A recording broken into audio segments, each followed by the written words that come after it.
Avec nous. Bonjour Katrina. Oui, bonjour Brigitte, bonjour Hélène. Bonjour Katrina.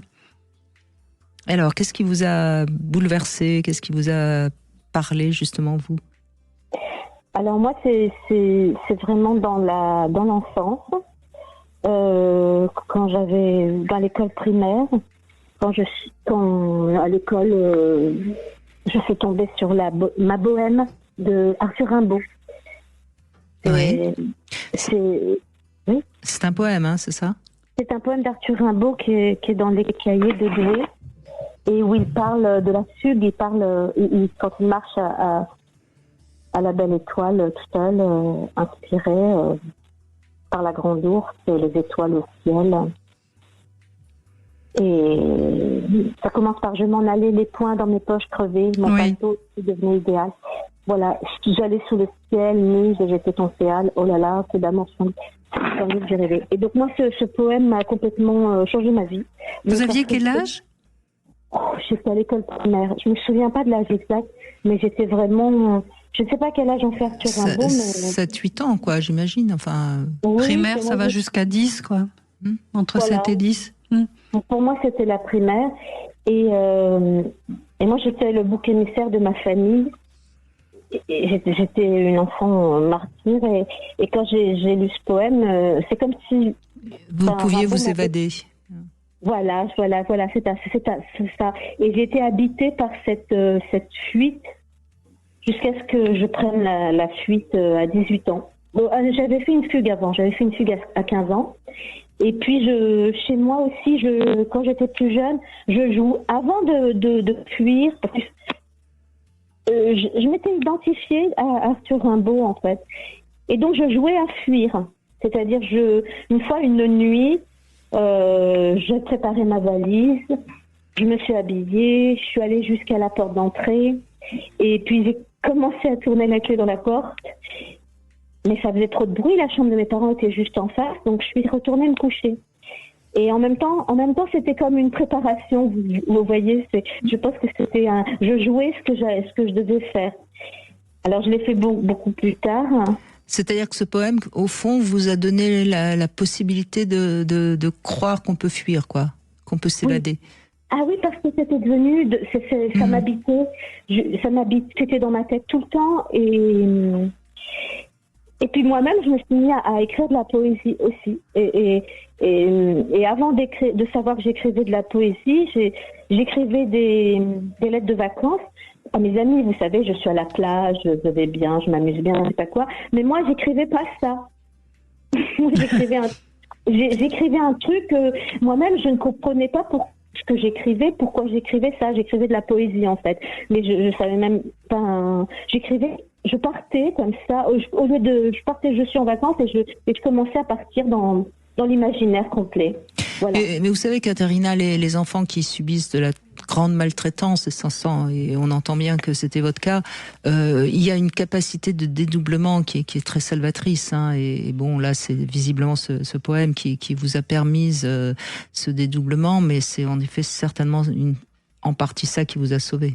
La capacité de créer chez les enfants maltraités, et qui peuvent, hein, parce qu'il y en a qui peuvent pas, mais vous avez eu cette capacité-là, eh bien, c'est une espèce de bulle de résilience que vous avez en vous-même, et que vous avez pu vous réfugier dans cette bulle pour créer, pour sublimer, pour vous évader, et ça vous a permis de tenir. Exactement, c'est exactement ça, oui. Oui. Et j'ai écrit même un livre là-dessus. Ah oui, parce que ma fuite était très poétique aussi. Quand j'ai fini vraiment par fuir... Ah non, la première fuite était comme c'est très rimbaldien, je pense. Je suis partie de chez moi. Mes parents avaient des économies dans leur buffet. J'ai volé toutes les économies de mes parents. Et j'ai pris à la gare. Et j'ai pris le premier train. Je ne savais même pas où il allait. Et je me suis dit que j'allais aller jusqu'au bout et voir où j'arrivais. C'est extraordinaire. Vous aviez quel âge arrivé à ce moment-là? Vous avez quel âge quand vous faites ça? 15 ans, c'est ça? 15 ans? 15 ans, 14 ans, tout comme ça. Ouais, c'est extraordinaire, cette force de résilience qu'il y avait en vous. Parce qu'il faut oser. Oui, puis c'était le truc, je vais voir où j'arrive. Et vous êtes arrivé où? C'était horrible, je suis arrivée dans une zone industrielle où il n'y avait rien, où c'était très, très... Oui, pas de chance. Donc j'ai repris le train, je suis repartie dans l'autre sens, mais j'ai pris n'importe quel train, je ne savais pas où allait le train, voilà. Mais alors qu'est-ce qui s'est passé? Vous êtes revenu chez vos parents ou on vous a retrouvé? Je suis quand même d'abord allée à Paris, je suis allée au cinéma. J'ai vu un film avec Fanny Ardant et... Comment il s'appelle? Gérard Depardieu. Bon, il n'est pas à la mode en ce moment. La femme d'à côté, c'est ça? La femme d'à côté. Et je me souviens d'une chose que dit Fanny Ardant, justement, dans ce film, qui est très forte. C'est un peu comme un poème. Elle dit qu'elle aime les chansons, qu'elle écoute à la radio, les chansons, parce que les chansons disent toujours la vérité. Les chansons disent je t'aime, tu me manques. Elle est en pleine dépression. Et ça, je trouve que c'est aussi ça rentre dans le thème de l'émission. Voilà, oui, effectivement, une chanson qui vous parle. Ouais, enfin, qui parlait à Fanny Ardant dans le film. Tu me manques, je t'aime. Elle dit que les chansons disent la vérité. Comme les poèmes disent la vérité. Et la deuxième fois, quand je suis partie pour de bon à 18 ans, là aussi, c'était très, très cinématographique ou très, très rimbaldien. J'ai enjambé la fenêtre du premier étage, j'ai sauté et je me suis mis à courir. Mais vous n'êtes pas cassé l'astragale, par exemple? Non, j'étais très souple là. Oui, je suis très souple, donc voilà. Le premier étage, quand même, vous auriez pu vous faire mal, hein. Oui. Ah oui, mais c'était une maison, donc c'était un demi, c'était pas. Ah oui, d'accord. Mais alors, entre 15 ans et 18 ans, donc vous retrouvez à nouveau chez vos parents? Oui, parce que je suis partie juste un jour ou deux. D'accord, mais enfin, vous avez dû vous faire gronder, voire même punir. Bien pire. J'étais accueillie par un policier qui m'a dit que mes parents étaient trop gentils avec moi. Il avait tout compris. Il avait tout compris. C'est sûr, quand on a des parents gentils, on fuit. Hein. Et il m'a dit que mes parents étaient trop gentils avec moi et c'est pour ça que je me comportais, je fais n'importe quoi. Et puis après, j'ai même pas répondu, je me suis même pas descendue. Et après, quand il est parti, mon père m'a cassé la gueule, une fois de plus. Et puis, et puis à 18 ans, vous êtes parti définitivement. Voilà, et puis voilà. Mais en tout cas, Arthur Rimbaud était à côté de moi tout le temps pendant ma petite enfance. C'était comme un... Et vous continuez à écrire des poèmes aujourd'hui? Oui, j'écris des poèmes. J'ai écrit un livre là-dessus où ça commence comme ça.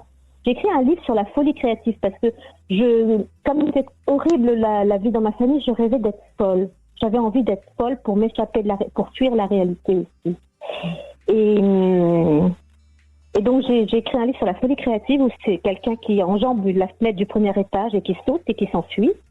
Et après il fuit jusqu'à ce qu'il arrive dans une autre ville et là il commence à réinventer le monde et à s'inventer des noms de poètes. Donc il s'appelle Arthur Rimbaud, Henri Michaux, Antonin Artaud, James Joyce. Voilà, et voilà, et donc et moi oui, j'écris de la poésie et je fais de la peinture et on voit encore une fois comment beaucoup d'artistes ont vécu des choses pas très faciles et pas très belles dans l'enfance, et ça permet l'art permet de se sauver, quoi. Oui, ouais. Eh ben merci de ce témoignage en tout cas, Katrina. Merci à vous.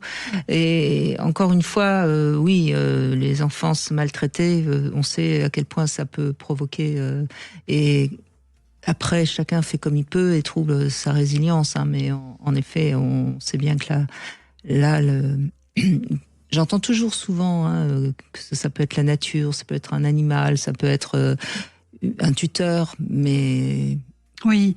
Et c'est vrai que l'art, là on vient de le voir, mais l'art est vraiment précieux pour s'évader, pour vraiment fuir la réalité dans l'imaginaire et dans la création. Et d'ailleurs, c'est souvent vous parliez de films, vous parliez de chansons. Enfin, c'est de l'art, de toute façon, qui tout d'un coup va faire écho à une émotion qu'on a soi-même. Oui, complètement. Et c'est vrai que ce témoignage est très émouvant parce que on entend que Katrina s'est sortie a réussi à fuir sa maltraitance en s'inventant un monde à elle, qu'elle retrouvait à chaque fois qu'elle pouvait, et grâce à Rimbaud. C'est une jolie histoire, si ce n'était dans un contexte toxique, quoi. Voilà. Et encore une fois, vous avez dit une chose importante, hein, quand un enfant fuit sa famille, c'est généralement parce qu'il y a de la maltraitance. C'est peut-être quand même une chose aujourd'hui qui est un peu plus prise en compte que ça ne l'était à l'époque où elle avait 15 ans. Oui, faut espérer. Faut espérer, oui. Oh, je crois. Oui, je crois que aujourd'hui, les gendarmes et les policiers ont de nombreuses formations et une connaissance plus approfondie de la psychologie de l'enfant. Oui, je pense qu'on avance quand même beaucoup sur ces sujets-là, et tant mieux. On va se retrouver après les infos, une petite devinette. Quelle est la différence entre les hommes et les pruneaux, Hélène Vecchiali? Je vous laisse le temps des infos pour me trouver la réponse. Et puis, si vous avez envie, vous aussi, de nous raconter ce qui vous a fait bouger, vous pouvez nous appeler sur Sud Radio. Je vous rappelle notre numéro 0826 300 300.